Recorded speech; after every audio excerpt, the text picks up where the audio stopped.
Hi everyone! Hi guys! So we are here to do our EXO album review for their 4th album, The War. So yeah, let's go. We're just gonna jump right in. The Eve has like this epic bass line in the beginning that's just like kind of brooding and like doom doom. And it's like got you thinking something's really about to go down. Like it's the eve of something new and something strange. And I don't know if I want to go or not, but I just might because it sounds really nice. And also the what's the situation? Like it doesn't help. The way they kind of like stretch everything out in the song kind of adds to the kind of creepy broodingness. The live stage of this really kind of helped up the ante of it all. Yeah. Because you could see, obviously it has a little like sex appeal to it. Yeah. So it kind of just adds to that. Je ne sais quoi. I don't even know what that means. I don't think that was supposed to be used in that context, but with the way, like, you really consoled it with the hand. It adds to it.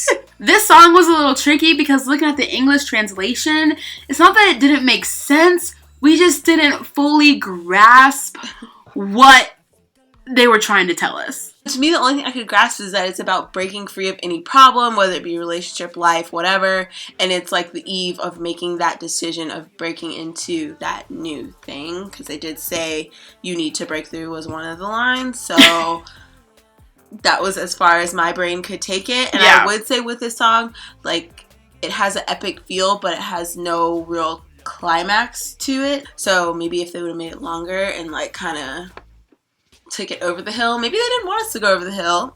Yeah. I'm just saying. Song number 2, Coco Bop. I appreciate this song without looking at the English translation right off the bat. I feel like you can like know what it's about, and then when you look at the English translation, you're like, yes, I'm right. Because a lot of times in K-pop, you're like, oh, this song is sexy, but like you're crying over a heartbreak. Right. But like Coco Bop, it goes down. Like, no, it's going down. I want you on this great night. It's about to go down, baby. Leave your body to the rhythm. Let go and scream. Whisper by my ear. It goes down, down, baby. I get drunk on your movements. We go in Coco Bop. It goes down, baby, so put that together in your mind however you want to. But basically, in this song, it goes down. The next song is...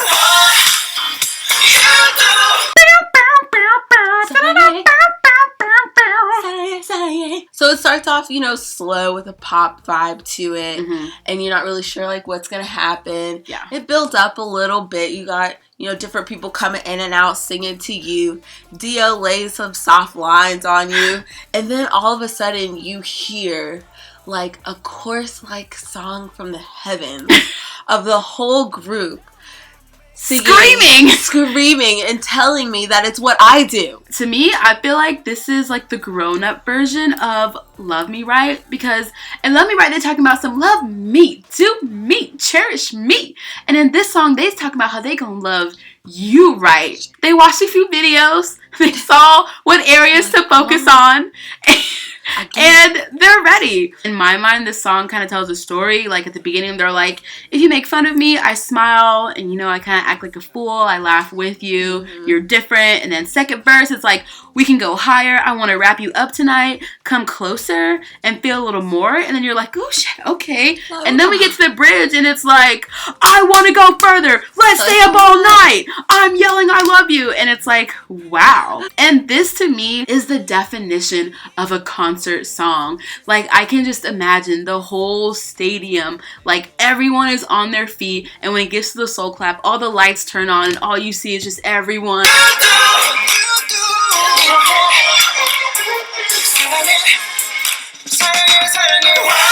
That's like a chilling moment. Yeah. Ooh, I live for shit like that. Moving on to song number 4, Forever. This song is the title. They want to be with this girl forever. You know, in the beginning, it's very cute. Even if we can't find the edge of the universe, it's strange because I can feel you. And you're like, oh, that's like really sweet. You could be my only star. You could be the moonlight. You're all I need in my world forever. And you're still like, Okay, I'm still with it. Then it gets a little, even if the sun rises without you, I'm cold. Even if I'm soaked in rain, I'm thirsty. It's a little intense, but it's still cute. Thank you. Oh, thanks, babe. And then they just go total ape shit. Don't break my soul. Your gaze, words for everything forever. Don't disappear. This is the end of me. We'll never find another love like this. I literally wrote, but does she agree though?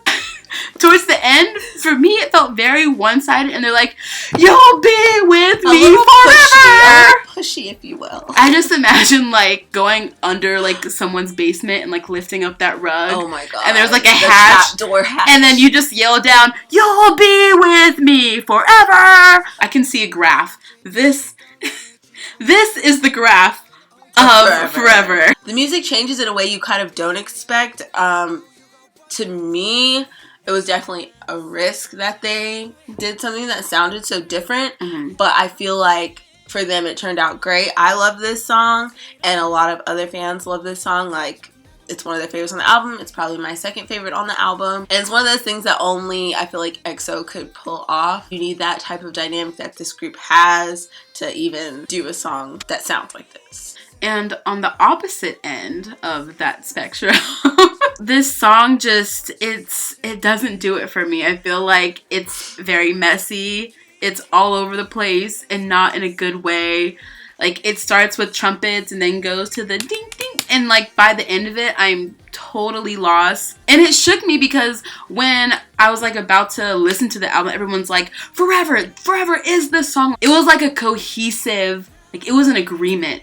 It's like all the EXO-Ls got in a huddle and was like, Forever is one of the best songs ever made. And like, here's me on the outside and I'm like, someone's gonna be like, Cortney, you hate EXO because she doesn't like Forever. Like, it's just my opinion. So the next song is Diamond. Shining, shining, shining, shining, yeah. To me, this was another song I was kind of lost as to what it was specifically about. Some of the lyrics pointed to kind of like one of those fan-inspired songs, like Watch How We Glow, We Do This For You, I Wouldn't Be Here Without You type thing, We Shine For You. If you're listening to the album straight through, to me, this song kind of like threw a wrench in it and like broke it up, and it made it not flow. The way it starts, you could think it might be, you know, a completely different song, and then by the time you're halfway, quarter of the way in, it's like not as exhilarating and exciting as you think it would be. And then like the chorus, it kind of drags, like the shining, shining, just like a diamond. If the slow build up continued that kind of way and stayed in that kind of song, and then if like the glow up shining part was like its own song, then I'd be like, all right, this is on point. But the fact that they merged it together, they don't flow seamlessly in and out of each other. Yeah. And the bridge, like you get a Spanish guitar and you're like, where did that come from? But this is another one that a lot of people love, like hands down. It's like, Diamond is the song.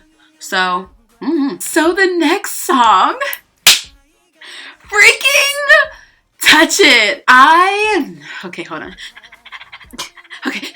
Okay, first of all, Chin wrote it. He said that when he was writing this song, he had 19 plus thoughts. Second thing, when it first played, I thought my shuffle accidentally played Wild Thoughts for like just the first, maybe like 3 seconds.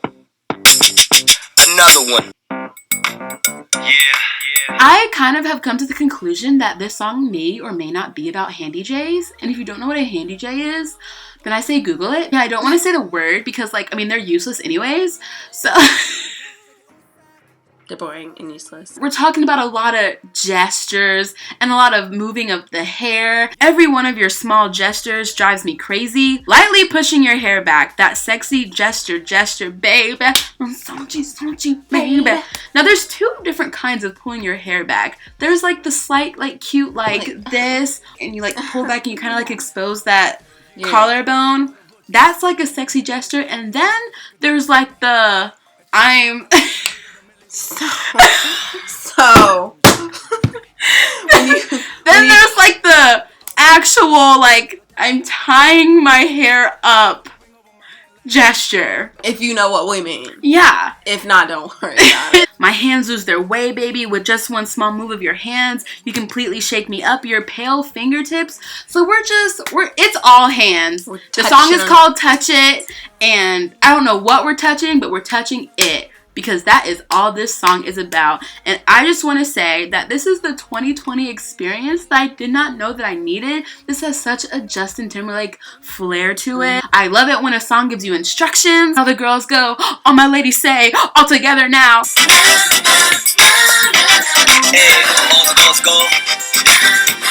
It just makes me feel like I want to turn to my neighbor at the concert and be like, na, na, na, na, na, na, na. When you add a woman's voice to a song, it's pure perfection. Just like if I was to imagine Taemin's Drip Drop without the female voice in it, it totally changed the song. This is one of their best songs to me that EXO has ever made.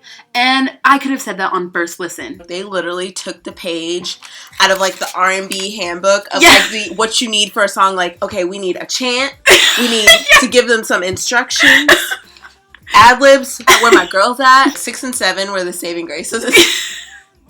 Like, they brought it back from some deep depth. Yes. For her for one and me for one. Yeah. After Touch It and you roll all through that, living, loving life, you get to chill. The song is the complete opposite. It has no chill. It has no chill. They have no control when they're around her. As the song says, like, they have no chill. So why should the song have any type of chill? Exactly. The piano, the little doom, doom, doom, doom.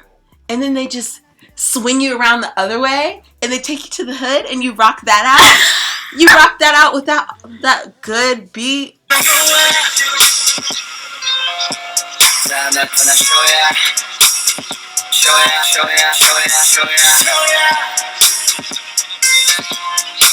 And then you come back where you started. Dio's rapping shook me. I am a little more than love. I feel much more dangerous. I can't get you out of my mouth like caffeine. That is the definition of no chill. Addiction. This song revs you up. The rap in this song, Chanyeol's delivery on this rap, the way it's executed, I'm like, oh, like I feel it. Chill is kind of what I wish Forever and Diamond sounded like, because it builds just right, it flows perfectly, it has the breakdown, the bridge goes hard. When they're singing the chorus, it's very hearty. They were studying on these two. They put in work.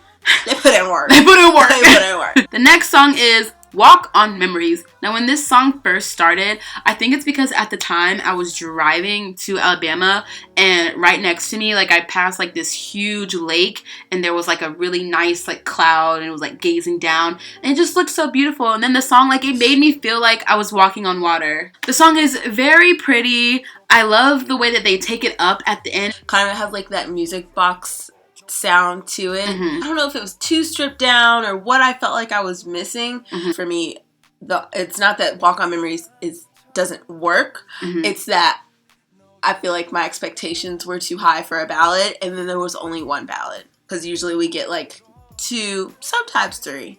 Last but definitely not least, we have Going Crazy. Nelly gang, gang, gang, gang, gang, gang.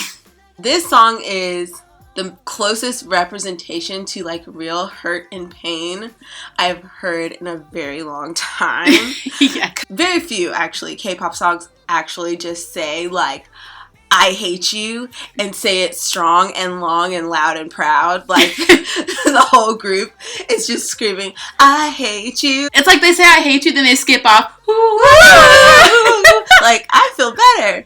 These lyrics, though. There's no sugarcoating. There's no BS. They get straight down to it. In the beginning, it says, it pushes up to me like a thickening fog, cutting off my breath. It's killing me. These infective wounds are getting deeper. They are aching. And then in parentheses, that it was you. Like, all that pain. And it's just you, because why? Let me tell you.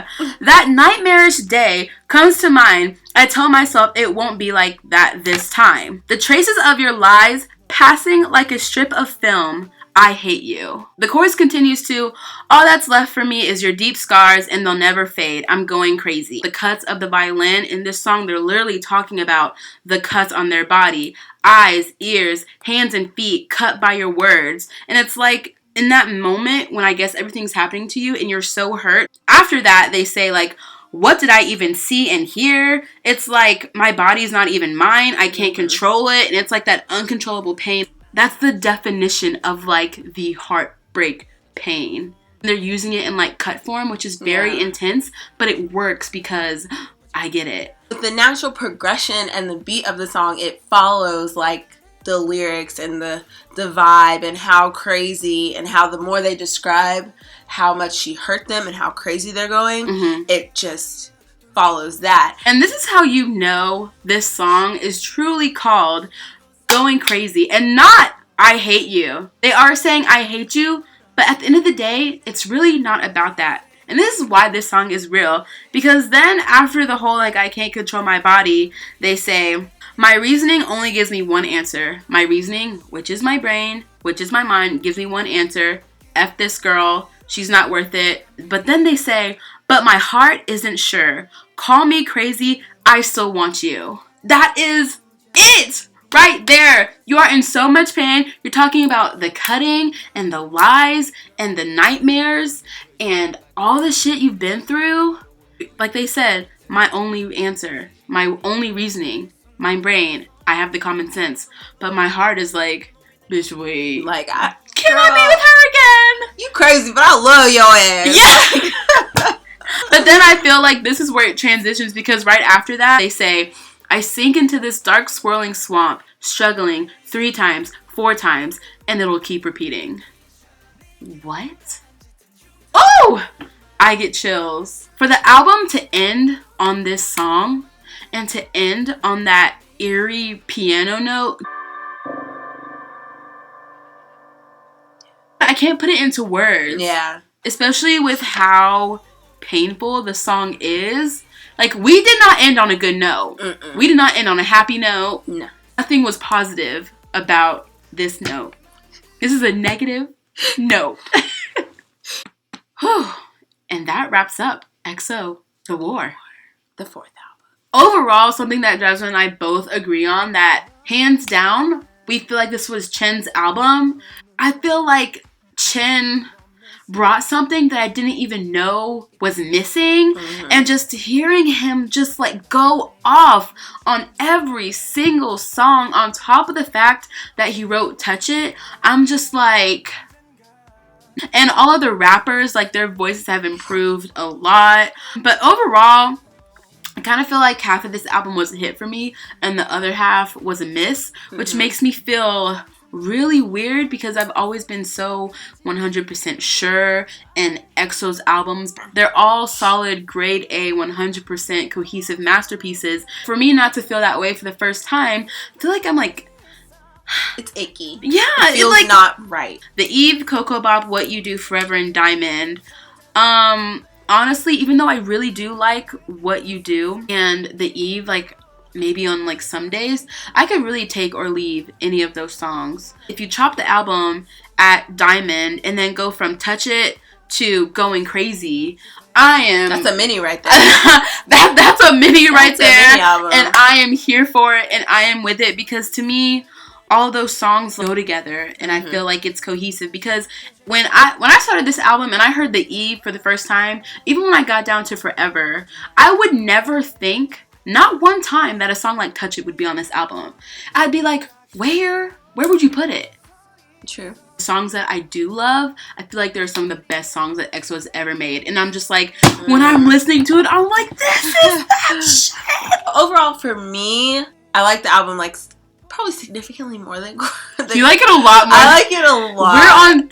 We're on no, go ahead, sorry. Never happened that we're kind of like almost on the complete opposite sides of the fence as far as an EXO album is concerned. Because for me, Forever, that's my second favorite song. The only songs I'm really not like feeling or feel like cohesively run with the album or don't work within themselves are Diamond and then Walk on Memories.